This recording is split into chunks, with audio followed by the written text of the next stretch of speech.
old buddy Elon Musk made news again. SpaceX will not recognize international law on Mars, according to terms of service of its Starlink internet project. Elon Musk's space company will instead reportedly adhere to a set of self-governing principles that will be defined at the time of the Martian settlement.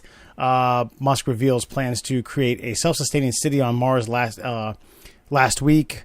Though no time frames yet have been put in place for its development, any future colony created by SpaceX would likely use constellations of Starlink satellites orbiting the planet to provide internet connection to people and machines on the surface. Goes on and on. The gist of it is that our old feller Tony Stark in the flesh is going to not adhere to. He's going to basically employ Marvin the Martian to putz around Mars and enforce a set of laws that have yet to be defined on this colony. Thoughts? Elon Musk just put a target on his head, and I would expect his first or his second Starship test flight to end in tragedy now, based on him simply saying those words out loud.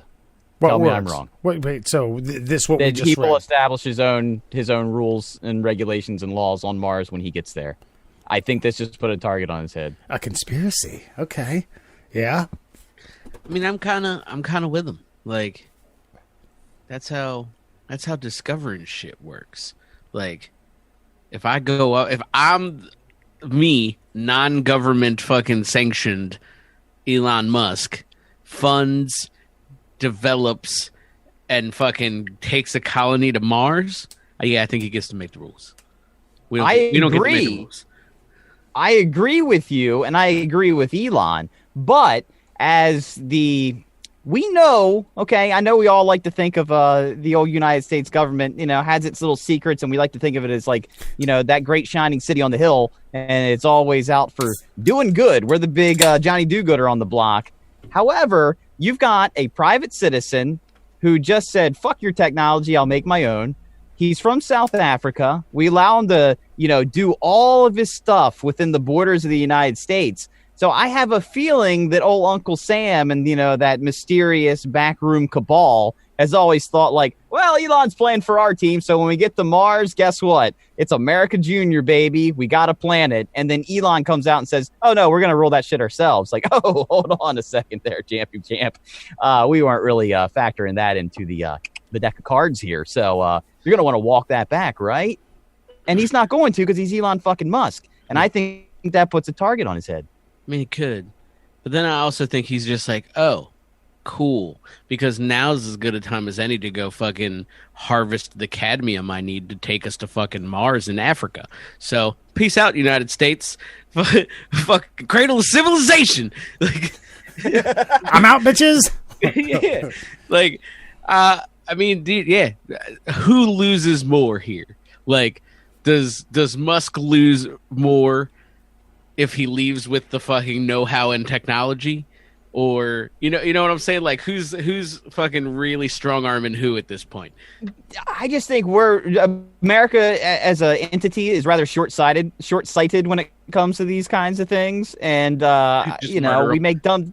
Yeah, we just make dumb decisions based on greed in a lot of ways. Yeah, and I just think that the fact that you got a private citizen saying like, no, it won't be America when we get up there. It'll be Musktown. Oh, yeah, man. And all my little muskrats are going to go crazy. No, I'm sure they've got no problem killing his ass. They'll be like, oh, yeah? Well, we'll all die here on Earth. Okay? How's that sound? Uncle Sam has shown time and time again that if you don't play nice with the Stars and Stripes, they will put on the rubber glove and fuck you real good. Now, I don't know. I mean, in the court of public opinion, you might lose a PR battle if you start going tit for tat with someone like Elon Musk, who has this now. I think one of the key terms of that is no timetable. So you're talking. I mean, it's colonizing, or even what? Let's put a hard stop on what we would consider a colony on Mars. 500 people. That seems like a lot. Your first colony is probably like fucking 10 people. Or do you consider that a colony?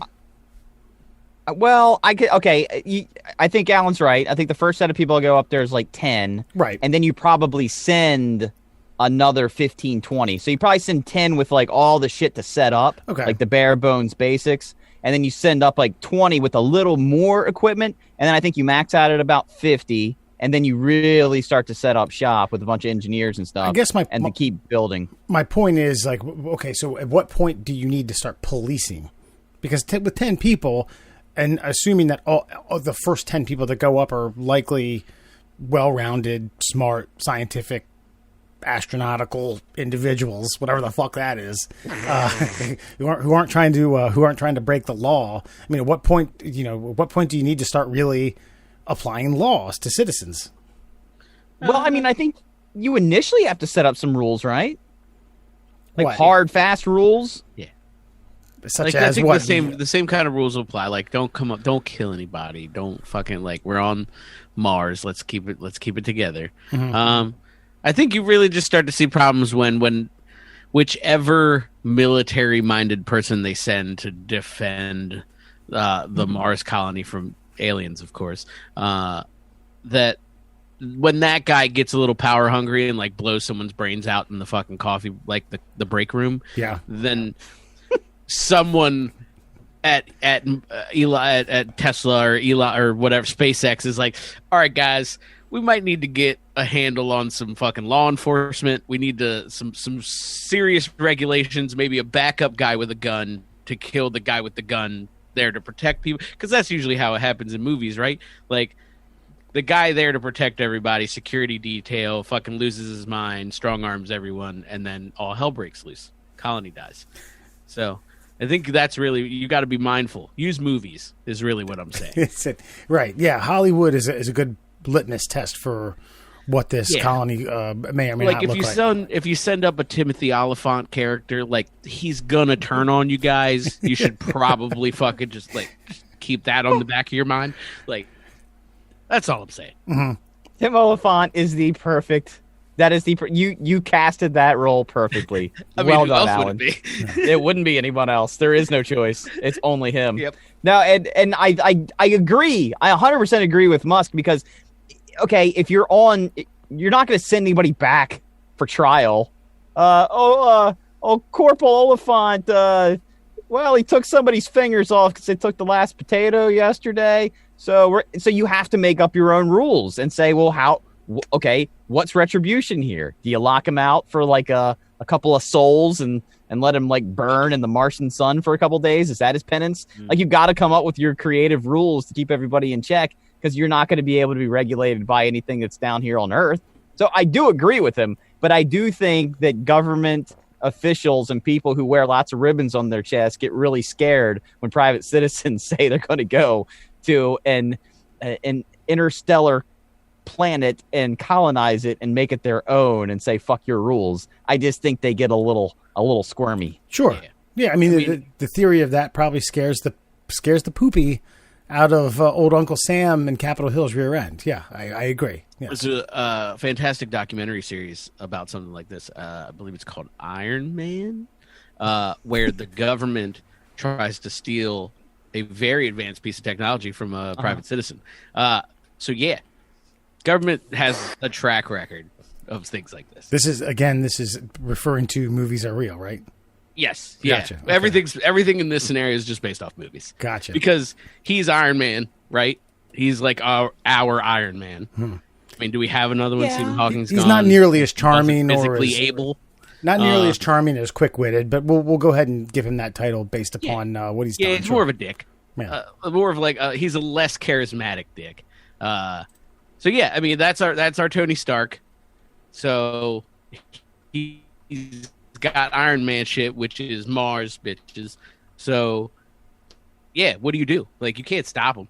He's gonna testify in front of Congress and take a shit on fucking somebody's desk and walk out because he can go to Mars and we can't. Yeah. Dude, that thing that he has built is fucking amazing.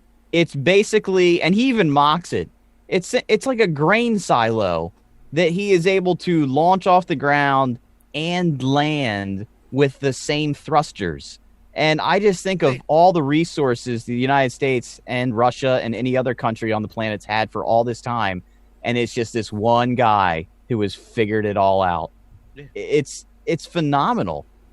But here's my main question: what is it about Mars? Because, like you said, it's pretty much shit town when you get there. Mm-hmm. It's just a bunch of red sand and 10 assholes with no personality. Like, what's the fascination with getting there? Is it really supposed to be our home away from home when we destroy our home, or is it some kind of ego boost to be the guy that can do it? Which is it? Is he really trying to save us, or is it he just wants to be like in the history books forever? No, I think he's for Musk. It's solely egotistical, in my opinion. He's a dick. So I think he just wants to do it. But I think mankind as a whole, it's the next step. It's the ability, we did the moon, but we haven't really done shit other than send hunks of metal that sometimes work, sometimes don't, to other places. This is like sending fucking humans to the next planet over and being like, okay, so we can go that far. We got you, aliens. We're coming for you. Give us a couple of fucking 1,000 more years, and we'll get to fucking the next planet. You know? Yeah, and that's the only one that's even remotely habitable. Habitable? Habitable. But it's really not. No, I know it's not. But I'm saying if you, with the right type of equipment, because you go inward, Venus, way too hot. I mean, you're going to smelt. You smelt everywhere. And after that, I mean, you're getting into gas planets. It's really the only thing that you could conceivably build any type of community or dome-like structure and have it. But then again, that's billions and billions of dollars, lots of logistical issues. I mean, you're going to need project managers like myself to figure all this shit out. It's just, but is it possible? Yes. But that's the next best thing. I mean, there's movies upon movies upon movies. We go back to the movie thing about finding something that's like Earth-like, many, many moons and stars away. You make a good point because, do I have a screen share? Can I screen share real quick? Okay. Better not be Harry and the Hendersons. No, it is not Harry and the Hendersons. There's probably something like that on Mars. But you bring up a good point. So we have conceptualized going to Mars. We've even tried to practice it. There was a very famous experiment. Two famous everyday civilians stayed in a dome in the desert with a manufactured ecosystem, devices for capturing rainwater. I don't know that it rains on Mars, but hey, I think we've got a little bit of know-how from our friends here to kind of go off of. Pauly Shore and Billy Baldwin. Wow. What an experiment that was. What a 1 year too. I mean, that was the experiment and it worked with the help of these guys who were normal Joes. Torture. This is where assholes like Pauly Shore fuck real things up because they really did that and it really did work, but nobody really gives a shit because the Wees had to make a fucking movie about it. Purple sticky punch. Yeah. But by the way, if they do with Mars, like if we can terraform that son of a bitch, it would be like living in Alaska in the fall if we ever actually get that fucker going. So it's doable, but I just feel like Elon Musk maybe just wants to be like the first chapter in the history of the world part 2, because he's, you know what I mean? Because he's not going to live to see it. He's going to be lucky to make it there, and he does say he wants to go there to die. So that's just. I don't know. It seems like a rather shitty goal for a guy with all that money. I don't know, man. I feel like he's the dude who puts our heads in jars, like Futurama. Nixon and you know what I'm saying? Like he gets us to Mars, and he's like, you know what? Heads in jars. We got it. I think everyone can live forever if you just put your head in a jar. Yeah. It is pretty boss because his Tesla Roadster is currently orbiting Mars right now. It's almost like that motherfucker knows he's going, so he just wanted a badass convertible there when he makes his arrival. Be the first satellite. That's exactly what it is.